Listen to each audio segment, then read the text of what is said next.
Adventist World Radio, the voice of hope. Radio Adventista iraisam pirenena, miaraka amin'ny feo fanantenana.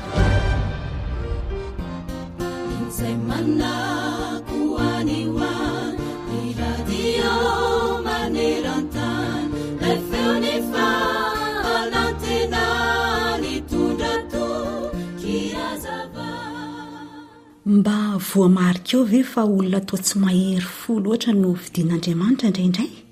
Andeha raisintsika ohatra i Gideona. Tamin'ny fotoana nisy olon'ilay anjelin'i Jehovah taminy, dia niafina ny velivary tao amin'ny famiazam-boaloboka no nahitana azy. Rehefa mpamolona mantsy no nivelezan'ny variny, dia mety ho lasa ny Midianina avokoa ny zavatra izay nisasarany mandritry ny taona. Avy teo dia indroy Gideona no nangataka famantarana ny tsapainan'Andriamanitra mba hitadiavany fomba ialana tsiny tsy hiditra tamin'ilay tolona. Na dia teo aza nefa izany dia niezaka ny hiala tamin'ny antson'Andriamanitra ihany Gideona rehefa nambaran'ilay anjely fa Andriamanitra efa nanositra azy hanosika ireo mpampahorin'ny Israely. Ka nifilazany fa kely indrindra amin'ny fianakaviany, dia ny fianakaviana izay kely indrindra koa ao amin'ny fokon'ny Israely no nentiny niala tamin'izany antson'Andriamanitra izany.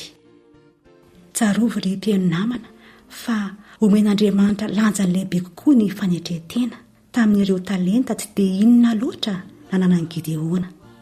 Nampiasain'Andriamanitra mba ahazo fandraisana goavana teo amin'ny Midianita. Aoka sika ary tsy hevitra izay ananantsika ho toy ninona.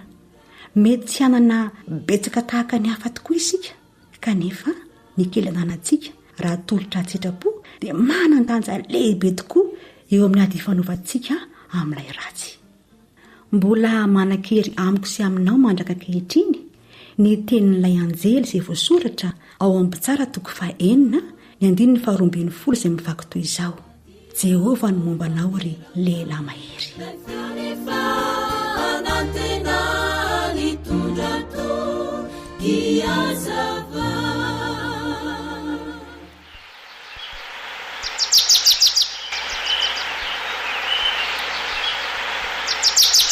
Asa sy tontolo iainana voakolo antoko ny fahavelomana.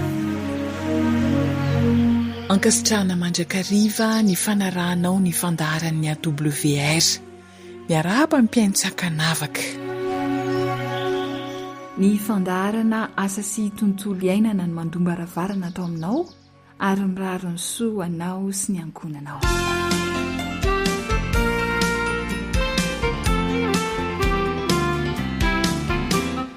Akoatra ny alatra isan-karazany dia anisan'ny tena fahavalon'ny taon-tsaha tokoa ireny bibikely mpanimba ny volo ireny.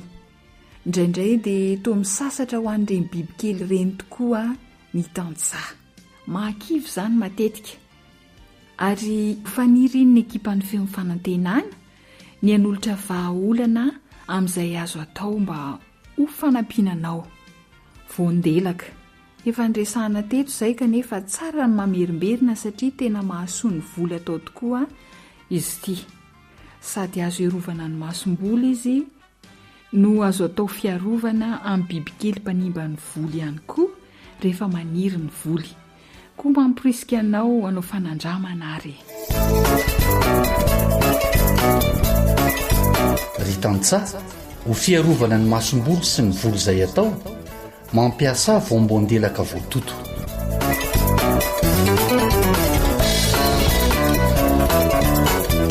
Andeha ary ho fantarina hoe inona no atao amin'ilay hoe fiarovana ny masom-boly. Alaina ny voambondelaka maina. Lefa miala hoditra iny dia totoina malemy tsara. Dia iny vovony malemy tsara iny no ampiasaina. Zao no anaovana azy.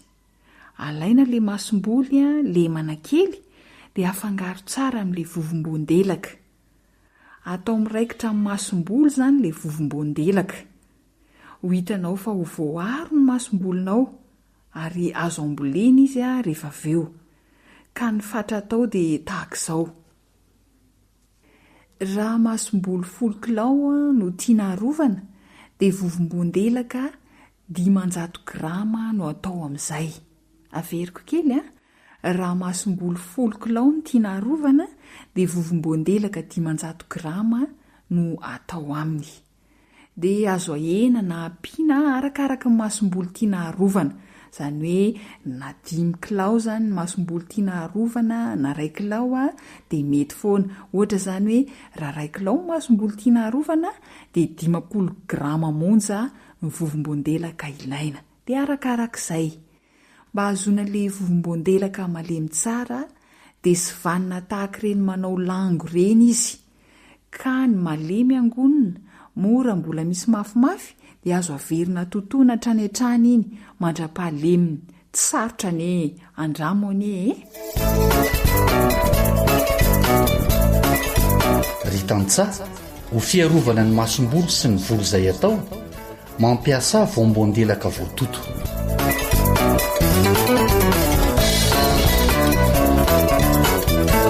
Ahoana indray ary no atao raha te hiaro ny volo efa maniry? Alaina vovom-boandelaka atsasakilao na 500 grama dia atao anaty rano 10 litatra, avela ilona 2 alina, ampifangaroana tsara. Rehefa tapitra ny 2 alina, izany hoe le fotoana andomana azy 2 alina iny, dia tatavanina. Dia iny rano azo amin'ny fandomana azy iny no ampiasaina. Azo averimberina amin'ny famafazana azy. Mandritra ny fitombon'ny volo ny tena anaovana azy. Ka tsara raha fafy isam-potitra, amin'izay voaharo tsara ny fambolena izay ataonao. Marinana kely fa tsy maninona mihitsy raha averimberina ny fanatatavanana ity ranom-boandelaka ity, ho fiarovana ny fitaovana izay ampiasainao mba tsy ho tsentsina. Dia antenaina fa ho tonga ny atsofinao tsara izay ary ahasoanao. Andramo fa ho voaharo ny volo izay ataonao. Ry tantsa ho fiarovana ny masom-bolo sy ny volo izay atao, mampiasa voam-boandelaka voatoto.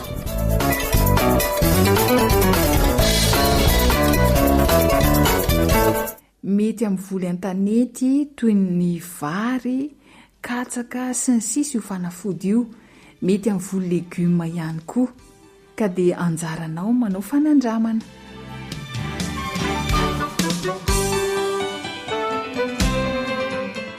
Tsy zavatra sarotra-diavina akory ny voam-boandelaka, fa hita eny rehetra eny, kanefa tena mahomby amin'ny fiarovana ny masom-boly amin'ireo bibikely mpanimba ny masom-boly, ary ihany koa fiarovana amin'ireo bibikely eny amin'ny voly.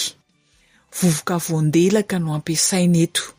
Tsarovy fa ny fahavarana kely dia mitondra fahombiazana be, koa dia mahasotoary mampiatra e. Dia hatreo indray ary aloha ny minitra niarahana tamin'ny fandaharana asa sy tontolo iainana. Zoanitra Sirila no ny farimbona nahatotosa izany, dia samy ho ambinina amin'ny asa tsara ataony isika rehetra. Radio feo fanantenana. AWR manolotra ho anao ilay feo fanantenana.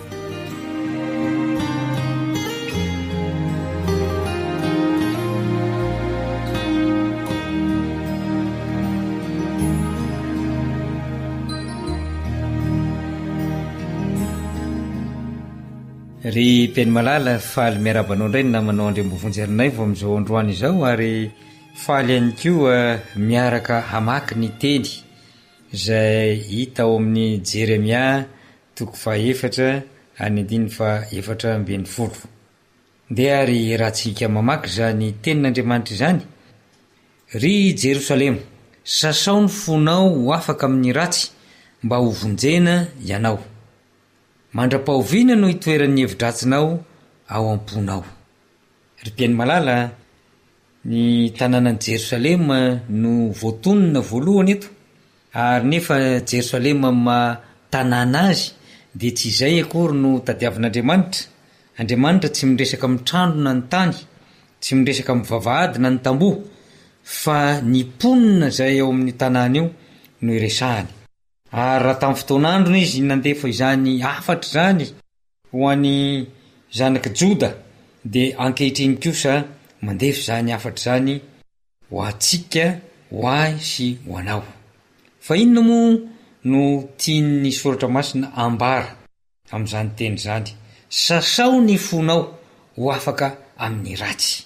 Ngamba tsy misy fanazavana tokony ho velarina lava amin'izany teny izany, fa misy fanasana anao mba hanadio fo, fanasana anao mba ho afaka amin'ny ratsy, ary izany no tian'Andriamanitra ambara amin'ity androany ity.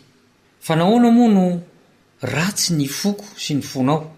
Moa ve nisy toe-javatra zay nahatonga izany?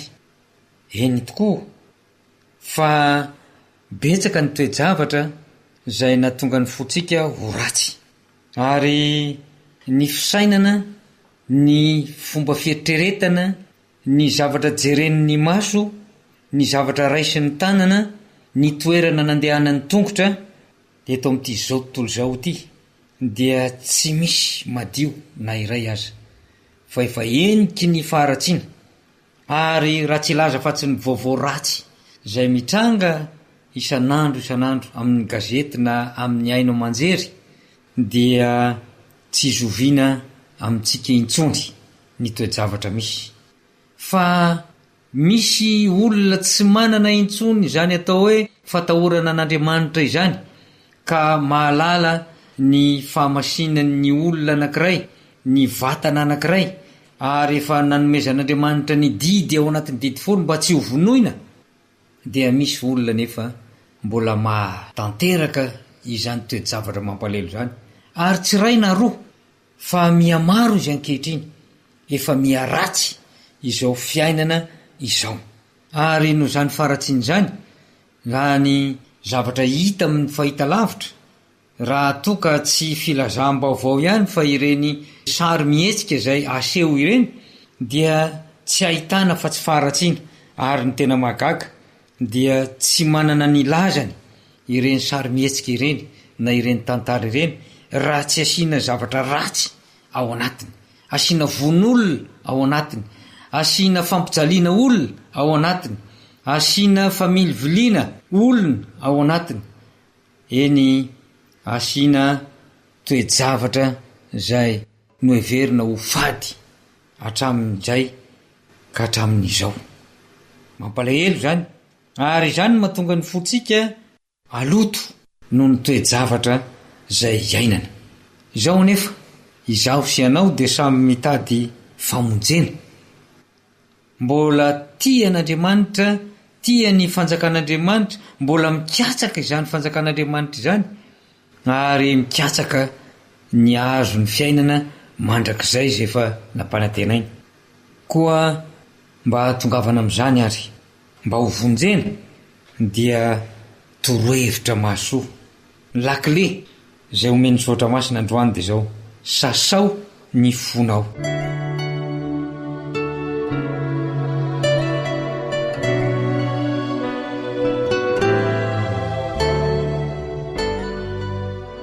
Petraka ny fanontaniana hoe atahoana ary zany no fanasa ny fo? Raha manasa lamba ny olona anankiray, dia avy amin'ny alalan'ny rano sy ny savony no anadiovana izany lamba izany.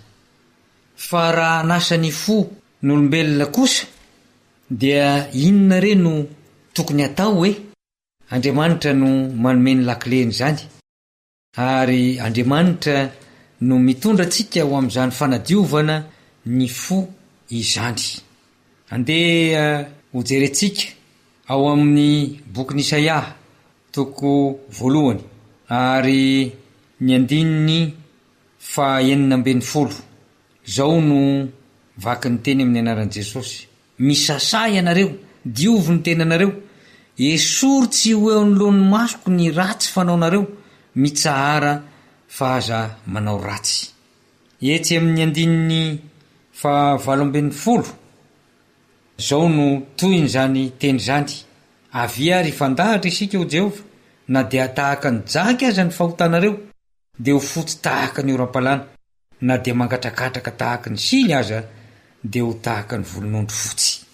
Endry mpiainy malala, ny mampahaloto ny fotsika dia ny fahotana, ary izany fahotana izany no tian'Andriamanitra ho diovina.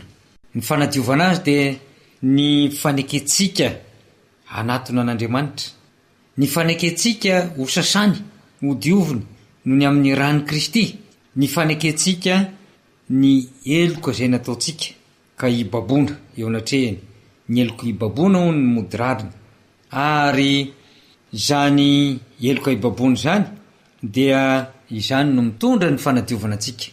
Hoy ny tenin'ny Zoatra Masina hoe sambatra ny olona izay voadio ny fahotany, fa izany olona izany no efa madio sy voasasa ka afaka manatona an'Andriamanitra. Androany ary dia manasanao Andriamanitra mbola anatona azy indray mba ho diovina, eny meteza ho diovina, satria izany no dingana voalohany azahoanao ny fitahiana rehetra, azahoanao mandeha araka ny sitrapon'Andriamanitra ampatokiana.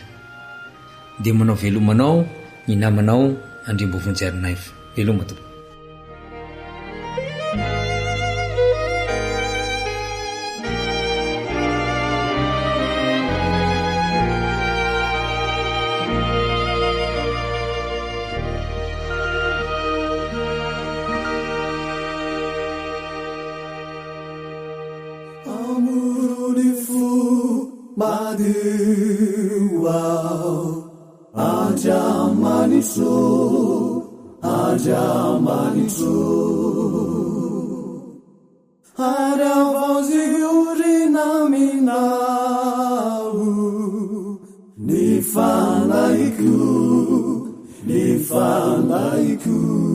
Tarika antsa ny paradisa. Samadeu isanandro hariva sy maraina ary atoandro amorony fomadeu ao andriamanitro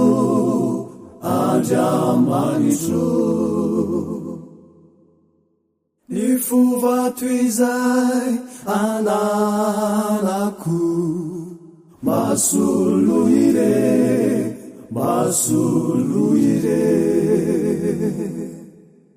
fomale misy miarana mahasambatray akekezonao ray isanandro na de takonaza ny masoandro ny fovato izay ananako masolo ire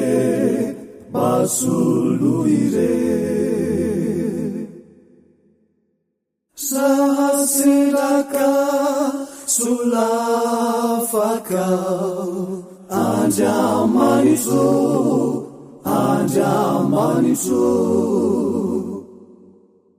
ainjiro reny tananao mahanarinay fanitany aneka de malama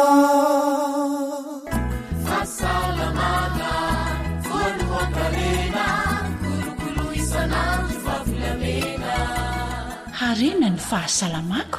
Harena ny fahasalamako.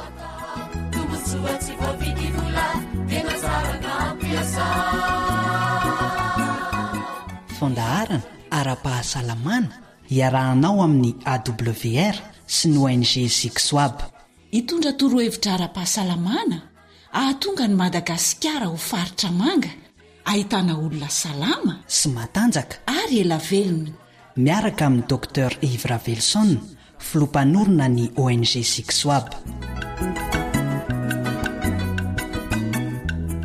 dia efa le fatafahoana aminao amin'ny alalan'ity fandarana iresahana mahakasika ny fahasalamana ity indray. Ny namanao naritiana ny eto amin'ny fanolorana tsy ampiandry elanao intsony satria efa todina sy maika mihitsy ianao. Hanovony soa ny tsara mahasalama sy maela velona kiindro azy atolotra ny fandaharana eo mikroany zoanitra dokter Ivar Velson. Efa nisy fomba fiaina maromaro nyresahana teto fa nalahidiny izany fahelana velona izany. Miarabanao dokotera. Manahoana tompoko? Ya, inona indray no fomba fiaina mahasoa mahasalama ho resahantsika androany? Fomba fiainana mahasalama ho resahantsika androany dia ny fimehezana sy ny atao hoe fahaizana miaina, zany hoe joie de vivre, fifaliana ao fiainana zany. Efa maromaro ny fomba fiaina nyresahantsika teto izay fanalahidiny fahelana velona na ny longévité. Inona amin'ireo fomba fiaina mahasalama ireo re dokotera no tombony antsika malagasy? Etsaka tokoa ny fomba fiainana izay ananantsika tombony eto Madagasikara. Misy ilay fomba fiteny frantsay vokapikarohana moa zany izy io hoe les 7 meilleurs médecins, zany hoe ireo dokotera 7 tsara indrindra. Dia inona moa izy ireo? Ny masoandro, ny rivotra madio, ny fampiasana vatana, ny rano, ny fitiavana, ny fialan-tsasatra ary ny fimehezana. Reo zany no tsy hoe fanafody fa tena hoe fomba fiainana izay mahasolo ny atao hoe dokotera. Zany hoe araka ny teneniko teo hoe ireo dokotera 7 tsara indrindra.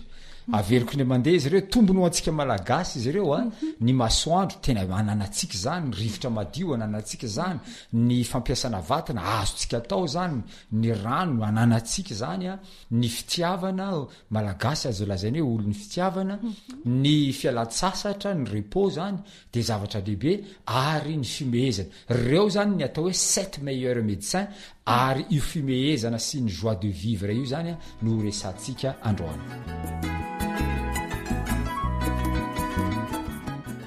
Ny siansa zany dia tena nanao fandiniana lalina mihitsy mikasika an'ity fimehezana ity, ary hita ary voamarina voapirofo ara-tsiansa fa miditra ao amin'ny fanasitranana ny olona anankiray amin'ny endriny ngezabe mihitsy ny fimehezana. Ary misy fomba fiteny scientifique ao amin'ny monde médical moa zany de miteny hoe le vrai remède, tena fitsaboana mahomby ity fimehezana ity. Am'izao tsika miteny izao dia mampiasa an'ilay fomba fiteny hoe le rire qui soigne, zany hoe ny fimehezana zay itsaboana ny toeram-pitsaboana maro, indrindrandrindra moa any Eropa zany tena mampiasa an'izy ity. Misy mihitsy aza fikambanana zay any amin'ny hôpitaly any zary lasa spécialité mihitsy izy ity, ohatra hoe cardiologue, mpitsabo momba ny fo, mpitsabo momba ny maso, ophtalmologue, mpitsabo momba ny rein, ataontsika hoe fitsaboana mikasika ny retsim-pandre, neurologue, sy ny sisa. Fa ity resaka fimehezana ity de lasa spécialité manokana mihitsy. Io le atao hoe gélothérapie, zany hoe traitement par le rire. Ary misy dokotera niofana manokana mihitsy ny am'izany ny fampimehezana marary zany mba hanadinoana izy ireo ny fanaintainana sy ireo zavatra maro zay mety mahazo an'ireny marary ireny. Ary misy de tena very andro very dia mihitsy anaovan'ireo dokotera pampimey ireo amin'ny fitsaboana any amin'ny hôpitaly. Ary izy io tena mandaitra mihitsy any amin'ireny atao hoe hôpitaly ny ankizy ireny. Zany hoe any zany de tena miasa mafy mihitsy sy any amin'ny resaka cancérologie, fitsaboana mikasika ny cancer, ity resaka fimehezana ity. Ka zava-dehibe ny fimehezana. Rehefa aveo angamba de ho tany saiko rehefa aveo hoe inona avy ny akony zany fimehezana zany amin'ny fahasalamana. Afa kely mihitsy ty fomba fiaina anankiray ity tsy takan'ireo teo aloha ahoana re dokotera amin'ny maha dokotera mpikaroka anao ahoana zany ny fomba fihinana ve moa zany nylazako azy a ity fanafody natoraly a atao fumezana izy atao fumezana ity maro de maro mihitsy ny olona nandalo teo amiko a misy olona reny le olona tratrany akivina lalina amin'ny fiainana ireny a tonga ao amin'ny hôpitaly izy ireny a de ny zavatra ataoko voalohany a de mampime azy de misy mosy somary tesitra kely mihitsy za ve dokotera efa manana olana de mbola ampimezinao ihany de izay zavatra zay nefa tsy maintsy azavaina aminy hoe ilainy mihitsy le me ka misy fomba maro de maro zany ny fampiasana an'ity fimehezana ity ahoana ny fomba fanaovana azy ny tena fitsaboana amin'ny alalan'ny fimehezana dia ohatrany finanana fanafody rehetra io maraina atoandro ariva maraina 3 comprimena fimehezana zany comprimé anaky telin'ny fimehezana maraina atoandro ariva fanafodiny dokotera io de zao 10 minitra maraina 10 minitra atoandro 10 minitra ariva mitady zay zavatra imehezana ary angonina daholy ireo zavatra izay ampime angonina daholy azotsika atao mijery an'ireny film mampime reny eto Madagasikara de misy an'ireo mpanao atsikana maro samihafa azotsika enregistreny izy reny de ireny no alefa rehefa tonga le fotoana imehezana misy aza any andafy ihany a ny olona manao an'ity fomba fimehezana ity de mandeha manao karazana an'ireny maquillage isan-karazany reny a de aseho iny isaky maraina de mandeha milohan'ny fitaratra hoe ohatratran'izao zany mipoziko raha zao ny ataoko de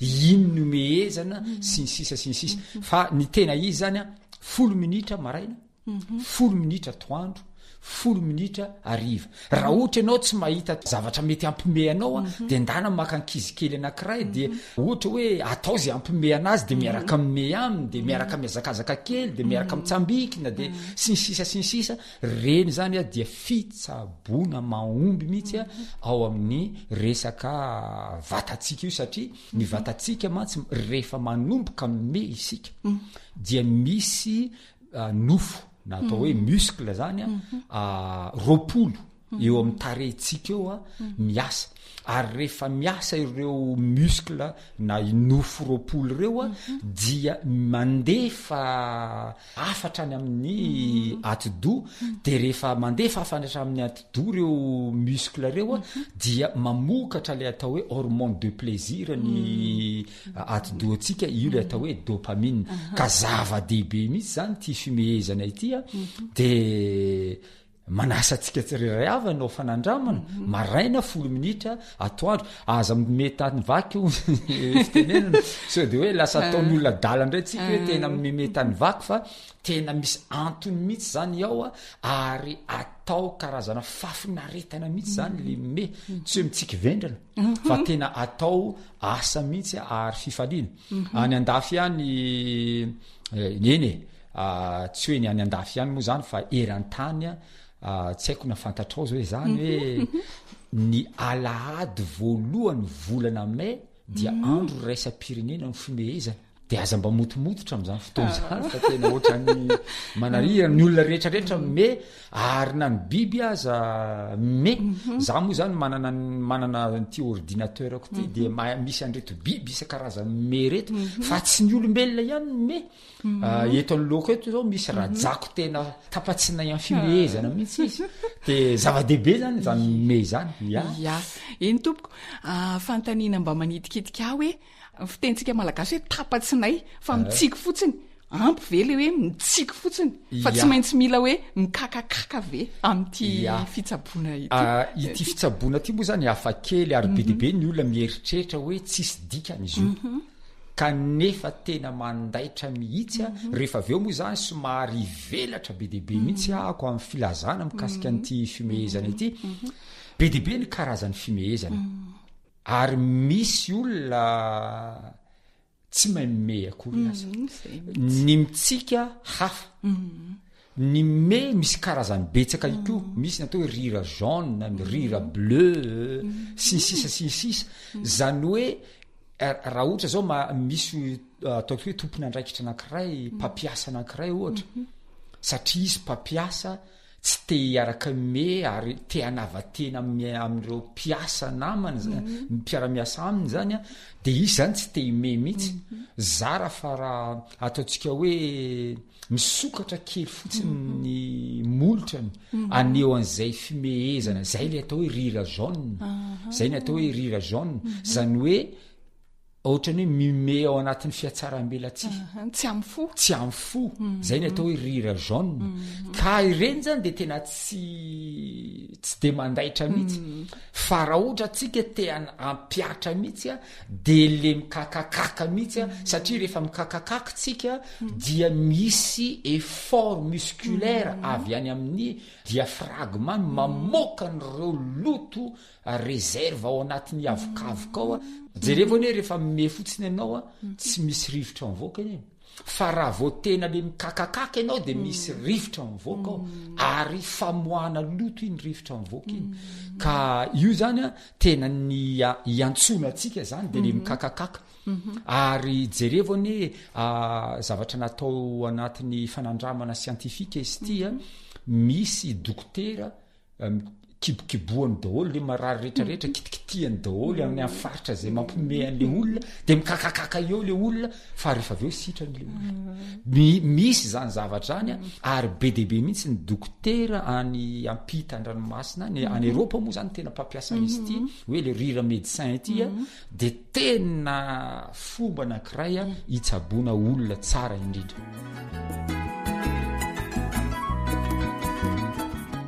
Inona re dokotera no fiantraikany no vokany ako ny amin'ny fahasalamana?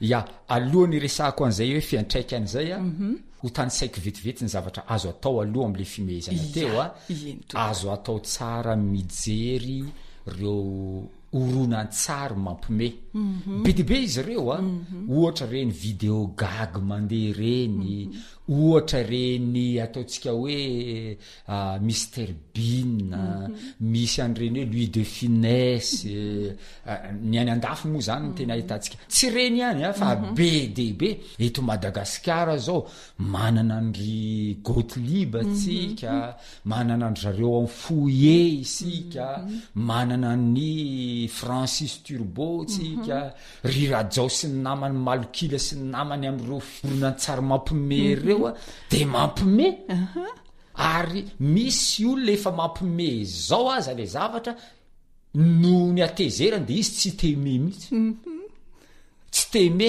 ary raha mba me reny olona reny ray segondra roa segondra me ary anao raha mitodika tamy tsy hitanao akory ny mezany teo mba nitsiky kely fotsiny ary ireny de tena zava-doza mihitsy amin'ny atao hoe fomba fiainana amin'ny fahasalamatsika satria isika rehefa manana fahatezerana de tadidio tsara na tesitra itsika na malahelo tsika rehefa ao anatin'ireo fahatezerana sy alahelo reo ny olona anankiray de tadidio tsara mihitsy fa misy tsy ranoka vokariny vatatsika ary reo tsy ranoka ireo a dia tsy mahatonga fifaliana ho atsika fa mikiky ny vatatsika mihitsy ka zay ny mahatonga amin'ny baiboly miteny hoe mifalia mandrakariva tena ilaina io mifaly io na inona ny olana eo amin'ny fiainanao dia mifalia fantanefa matetika apetraky ny olona amiko mihitsy ty hoe inona ny antony dokotera mahatonga ny lehilahy maty alohan'ny vehivavy ny vehivavy na de manana olana tahaka ny ahoana de mitsikitsikiny foana izy hoentiny eny any fitsikitsikiny fa ny lehilahy rehefa manana olana de tena miseho eny amin'ny endriny amin'ny fiainany ray manontolo hoe tena vomafy le rangahy zany tena vomafy mihitsy zany rangahy zany tena tsy mba hay mihitsy manafina an'izany fahasairanana na olana eo amin'ny fiainana zany ka isika de tokony me mandrakariva misy karazana olona zay tena pime foana izy ary ireny olona reny a de hita fa tsy de marary firy satria izy me foana zay zavatra ataony de ahitany zavatra omehezana foana reny olona reny tsy de marary firy mihitsy satria le hormone de plaisir ao aminy mandrafitra ny vatany mihitsy mba hiala satria manampy amin'ny immunité ny fimehezana miakatra ny hery fiarovana rehefa mihesika ka reny zany a zavatra anankiray zay anisan'ny azontsika atao ary efa teneny kombeniombeny efa ngamba intelo na inefatra ny teny an'ity zavatra ity mahaiza milalao miaraka amin'ny ankizy kely satria ny ankizy kely a dia tsy mahay afa-tsy ny fifaliana ny anazy falifaly foana ianao tsy mahita ankizy kely hoe mipetraka ry an'zoro-trano ary de mitokona ry de fa na de miady aza ny ankizy kely poa toy zay de miombona izy ary miaraka milalao fa ny antsika raha ohatra olon-droa miady ohatra olon-dehibe roa miady roa volana telo volana tsy mifampiteny sy ny sisa reny anefa de mikiky ny fahasalamantsika reny fa ny zazakely mahay manadino ny olana izy ary vetivety de adinony le olona niady taminy teo le namany niady taminy teo vetivety de namany farany akaiky azy indray sy sisa zany zavatra zany a dia tena fahaiza miaina tokony ananatsika fa anisany miantoka fahasalamana zany de valiko am'izay ary le fanontaniana hoe inona ny akonyty fimehezana ty amin'ny fahasalamana maromaro izy ireo ny olona tsy me ka asmatika de mihetsika matetika ny asma raha ohatra zany misy olona anankiray asmatika ka tsy tiana hetsika le asma miheza ihany ary misy ny atao hoe ulcère any amin'ny vavony ihany zany hoe misy rimbona zany ny rindrim-bavony misy maratra ny rindrim-bavony ireny moa ny atao hoe ulcère de stress rehefa manana olana be zany ny olona dia lasa marary vavony tampoka eo izay ny atao hoe ulcère de stress reny ulcère de stress reny a ny fomba hitsabonany reny tsara indrindra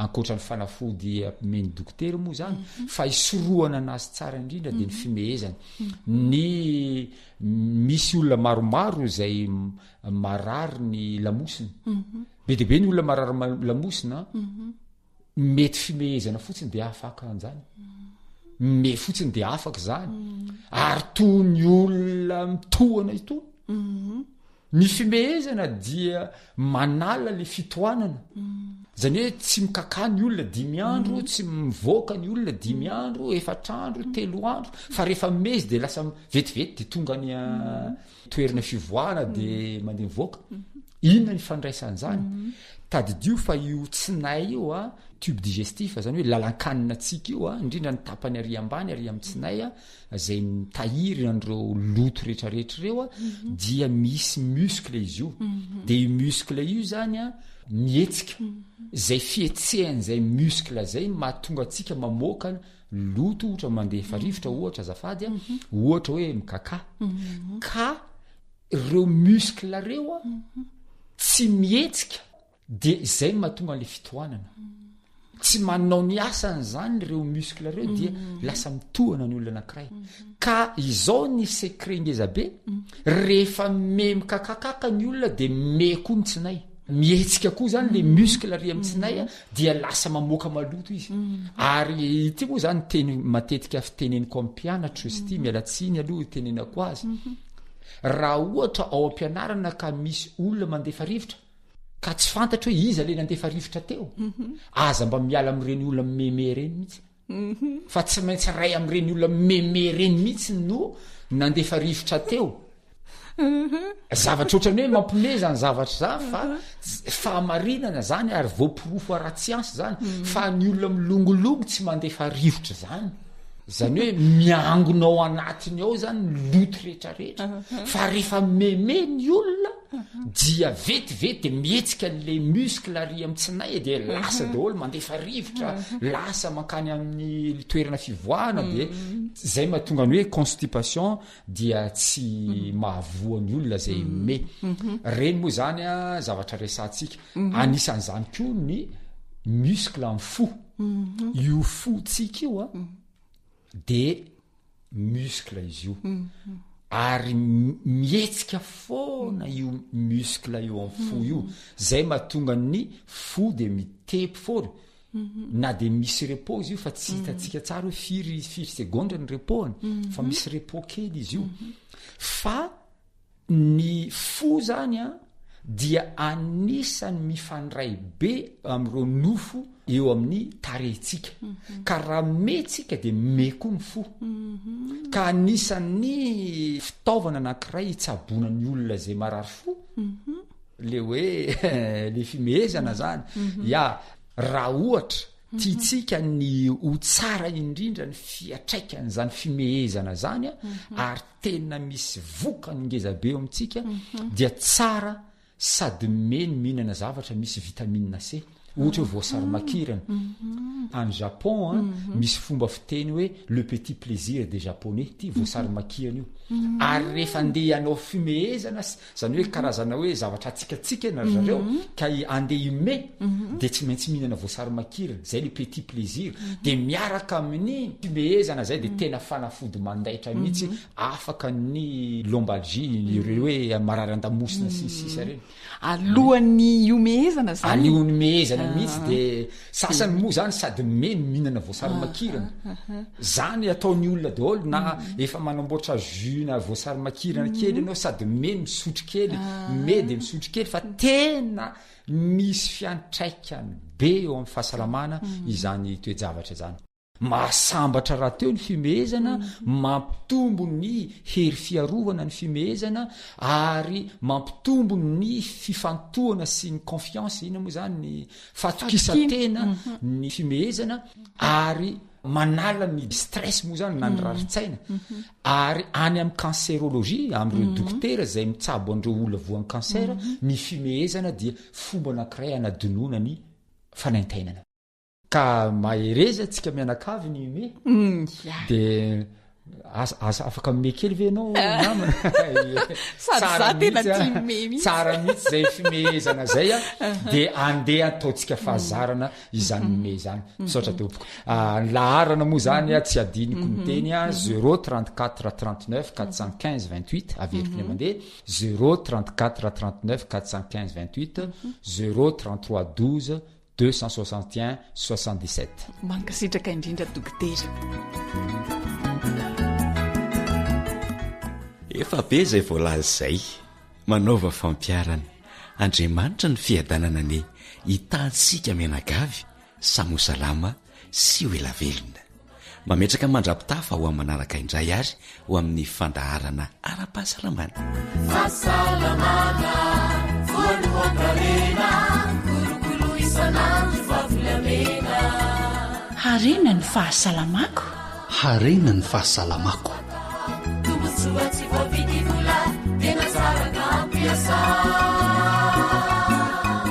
fandaharana ara-pahasalamana iarahanao amin'ny AWR sy ny ONG Sixwab hitondra torohevitra ara-pahasalamana ahatonga ny Madagasikara ho faritra manga ahitana olona salama sy matanjaka ary ela velona miaraka amin'ny Dr Ivra Velson filompanorona ny ONG Sixwab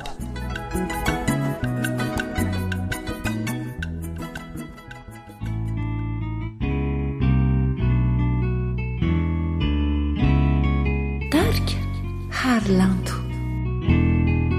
Tiki kaizano ni havini uvinano ni sini uvemba fantachao lazao tiki mamela na fiti mahasulusuni mitwecha uduri tiki sumbinani chini naniritanyedena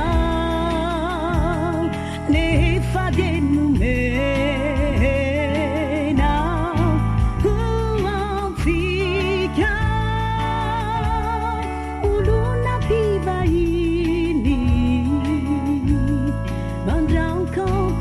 ankehitriny izy no tsy nalazo. AWR téléphone 034 06 797 62. Tiki manakulazaina ungeni vatsinaina tilani zaraina tiki natsiniteni aza nampita mahalaza kuwa mama faza tiki sumbidani chini naniritani edena nefadenumena kuamfika uluna tivahiti mandranko kehitrini izinu sinalazo.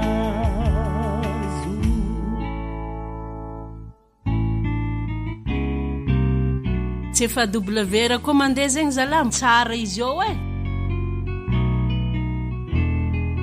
Tiki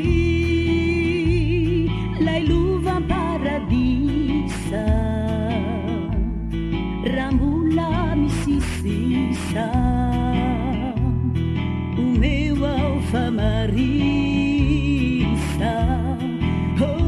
ni funao iu fataza kwetu mandrubu namini tiki umeu ao ambuleku tiki sumbindani chini kazaveli sitsini ia caravella palai tiki futsi luccolato su e un fizara madiwa diawampu.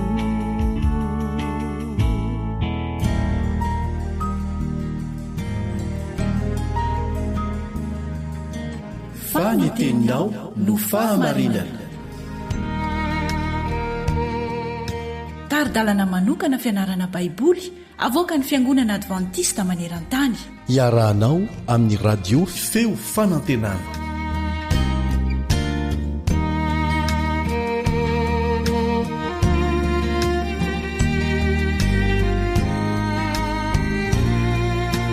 Ny fijoroan'ireo Samaritana no vavolombelona. Izay ny lohateny lesitsika amin'ity anio ity. Miaraka aminao amin'izao fiarah-mianatra zao hatrany ny namanao Elion Andriamitanso.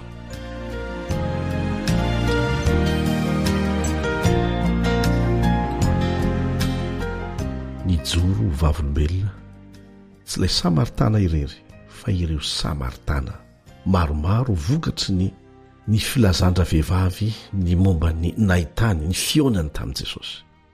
Eto santsika dia mahita olona anankiray izay nalohan'ny fiarahamonina lasa mandeha irery matsaka satria tsy tia hitan'izaniza kanefa rehefa avy niona tamin'i Jesosy dia tsy menatra ny antso an'ireo olona ireo ary nilaza tamin'izy ireo efa niona tamin'i Jesosy izy.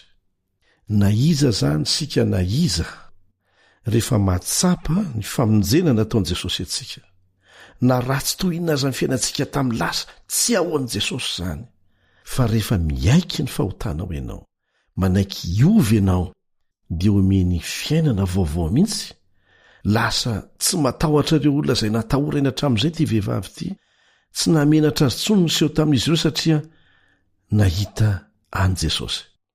Lay vahaolana feno amin'ny fiainana izy ary tsapany aza fa nahazo tombon-dahany be lavitra talohan'ireo olona ireo izy satria afaka nyresaka manokana tamin'i Jesosy.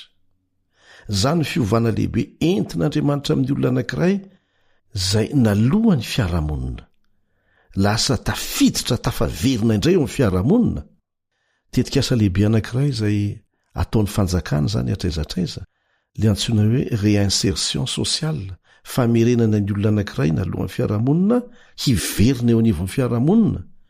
Jesosy no tena ohatra lehibe tamin'ny fomba nanatanterahana an'izany, raha azo natao tamin'ity vehivavy ity izany, dia azo ny atao amin'ny alalanao koa. Kazakivy, fa tsy amin'izay toerana ametrahan'ny olona anao kory no farany ho an'ny fiainanao. Izay tsarahan'ny olona anao kory ny tena maianao anao, fa manahoana ny fijerin'i Jesosy ianao. Mbola misy fanantenana ve azo nomenanao? Izay ny tokony ametrahanao ny tenanao, fa tsy jeren'ny olona anao. Mahafaly ny mahita eto fa ao anatin'ny fotoana fohy monja ilay vehivavy izay niatakatahany fiarahamonina ary natsiaro irery, dia indro lasa mitondra famonjena ho an'ny mpiarahamonina indray. Ho toizantsika ary ny zavatra niseho. Jaona 4:7-20 ka hatramin'ny 7:20. Jaona 4:7-20 ka hatramin'ny 7:20. Ary tamin'izay dia tonga ny mpianany ka gaga, satria vehivavy no niresahany. Nefa tsy nisy nanao hoe inona ny tadiavinao na nahoana no miresaka aminy ianao. Mety ho tahaka ny fijerin'ny iray amintsika na isika rehetra mihitsy aza ny fijerin'ireto mpianatra ireto. Fihetsika mahavahoso-dratsy izany ataon'i Jesosy izany raha mifijery azy ivelany. Miresaka amina vehivavy anankiray izay sady Samaritana, fahavalon'i Jiosy, no miaraka mipetraka rery amin'ny ao-patsakana, nefa vehivavy ratsy fitondratena. Hafahafa izany. Dia tsy sisy nasahana ny tany zareo. Ary fahendreny izany satria tokony ho fantatra aloha ny toyiny inona ny mety ho vokatra ilay resaka natao. 9:20 dia nandao ny sinony ravehivavy ary nakany an-tanàna ka nanao tamin'ny olona hoe, andeha izaha roa lehilahy zaroana izay nilaza tamiko no nataoko rehetra, izao angano Kristy. Tsy menatra nyseho tamin'ny fiarahamonina ilay vehivavy izay nandositra ny fiarahamonina. Tapaka ny resaka ny fanaovan'isy Jesosy rehefa tonga ny mpianatra. Tetsekilan'izany dia nandao ny sinony ravehivavy dia niazakazaka anakany an-tanàna mba hizara ny fanandramana vao avy ny ainany niaraka tamin'i Jesosy. Dia toizantsika ny vakiteny ao amin'ny Jaona 4:7-20 ka hatramin'ny 12. Jaona 4:7-20 ka hatramin'ny 12. Dia nivoaka avy tao an-tanàna ny olona ka nakeo amin'i Jesosy. Mahagaga aloha eto dia hoe vehivavy nalohany fiarahamonina, mandositra ny fiarahamonina, ratsy laza teo amin'ny fiarahamonina, no lasa ninon'ny olona izay lazainy. Satria hita teo amin'ny fiainany sy ny fahasahiany fa tena azo inona ny zavatra resahany ty ramatoty. Olona izay nandosindositra antsika, menamenatra antsika, fatatsika daholo ny momba azy, kanefa samy laza zavatra tahaka an'izany amintsika, tena azo inona izany. Toizantsika ny 9:30, raha tsy mbola tonga izy ireny, ny mpianany dia nangataka taminy ka nanao hoe, hano raby io. Fa hoy Jesosy taminy, zao manan-kaniko hohanina izay tsy fantatrareo. Dia niresaka ny mpianatra ka nanao hoe, nisy olona nitondra zavatra hohaniny va re? Eto Jesosy izany dia ohatran'ny efa mahatsiaro voky, satria afaka nanao asa lehibe mihoatra noho ny fihinan-kanina izy. Tena afa-po izy. Toizantsika ny 9:30. Hoy Jesosy taminy, ny haniko dia ny manao sitrapony izay naneraka sy ny mahavita ny asany. Moa ianareo tsy manao hoe efa bolana ny sisa dia tonga ny fararano. Indro lazaiko aminareo atopazo masonareo fa jereo ny eny an-tsaha, efa masaka sady hojinjaina izy. Ahoana tokoa moa no heveranao fa olona izay manao sakaiso maso amin'ny Jiosy, izany hoe ny Samaritana izany no nandray ny filazantsara amin'ny fomba haingana tahaka an'izany. Raha mety mbola mieritreritra ny mpianatra hoe mbola ho lavitra izany hoe ahafahana mitaona ny Samaritana izany hinon'i Jesosy, dia naseho an'i Jesosy fa tena azo atao avy hatrany izany. 9:30 ary izay mijinja dia mandray karama ka mamory vokatra ho amin'ny fiainana mandrakizay mba hiara-mifaly ny mpamafy sy ny mpijinja. Ary amin'izany dia marina ilay teny hoe ny iray mamafy ny iray kosa mijinja. Izaho naniraka anareo hijija izay tsy ny sasaranareo, olo-kafa no ny sasatra, fa ianareo kosa niditra teo amin'ny fisasarany. 7 Ary maro ny Samaritana avy tao amin'izany tanàna izany no nino an' Jesosy no filazandra vehivavy izay nanambara hoe nolazainy tamiko avokoa izay rehetra nataoko. Ary rehefa nanatona azy ny Samaritana dia nangataka azy hitoetra tao aminy ka dia nitoetra tao indroa andro Jesosy. Ary maro koa nino no ny teniny ka nanao tamin'ireo vehivavy hoe tsy no ny filazanao ihany ny nonay fa ny tenanay ny mandre ka fantatray fa izy tokoa ny mpamonjy izao tontolo izao. Ohatrany hoe hafahafa ny fahitana fa manapaka ny tantara momba ny fiovam-pon'ny olona maro tao amin'ilay tanàna ny fitantaran'i Jesosy mikasika ny fijinjana. Ohatrany niova loha hevitra tampoka izy kanefa efa ndresantsika teo hoe inona ny tiano ambara. Raha mieritreritra isika fa mbola ho ela ny fitoriana filazantsara amin'ny sokajin'olona tahaka an'izao, raha amin'izao fotoana izao ohatra dia mety mieritreritra isika hoe roviana vao ho tafiditra Korea Avaratra. Iso hevitra isika. Tsy tratry ny saina ny fomba amitan'Andriamanitra aingana dia aingana ny fitoriana ny filazantsara eto amin'ity tany ity. Fa araka ny lazain'i Jesosy teo izay miara-miasa aminy dia miara-mandresy aminy. Ka manasanao izay mba hanatevin-darana amin'ny fitoriana ny filazantsara. Ho famonjena antsika ingeny nanaovana an'izany. Hitaizan'Andriamanitra antsika ao anatin'ny fiara-miasa aminy. Fa io asa io vitany na tsy miara-miasa amintsika azy izy. Fa tiany isika olombelona izay mpanota no fidiny hanaraka azy mba hiara-hiasa aminy fa natao hahasoa antsika izany.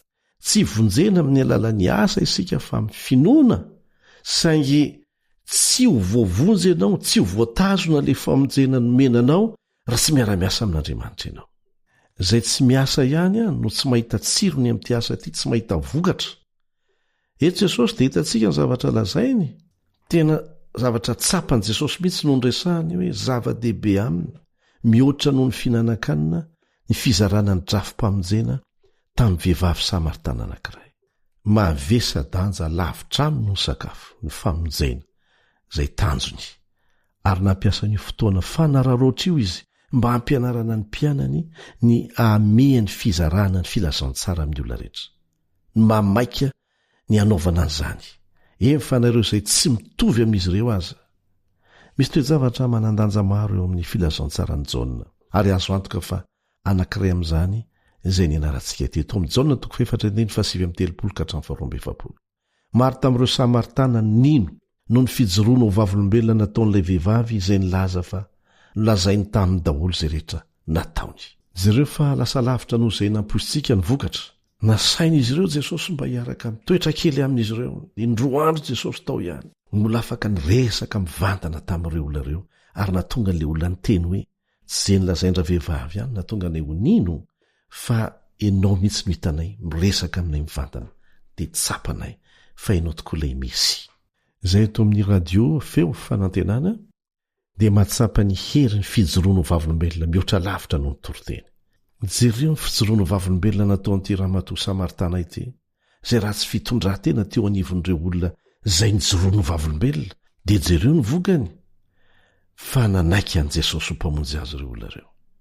Lesona lehibe ho antsika izany dia manasa anao izay mba hazoto hizara fijoroana ho vavolombelona aty aminay, fa mahery lavitra noho ny toroteny, arivo ny fijoroana ho vavolombelona tena izy anankiray. Ny tompo any mombanao ka atonga anao azoto hiara asa amin'Andriamanitra, indrindra amin'ny fijoroana ho vavolombelona ny amin'izay nataon'ny tompo teo amin'ny fiainanao. Amen.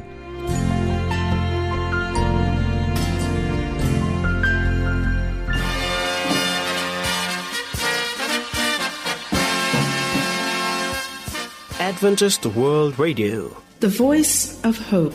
Radio feo fanantenana. Narahanao teo ny fandaharana no vokariny ny feo fanantenana amin'ny teny malagasy izay azonao averina sy alaina maimaim-poana amin'ny alalan'ny YouTube, Facebook, feo fanantenana. Mirary 420 ora finaritra ho anao ny AWR.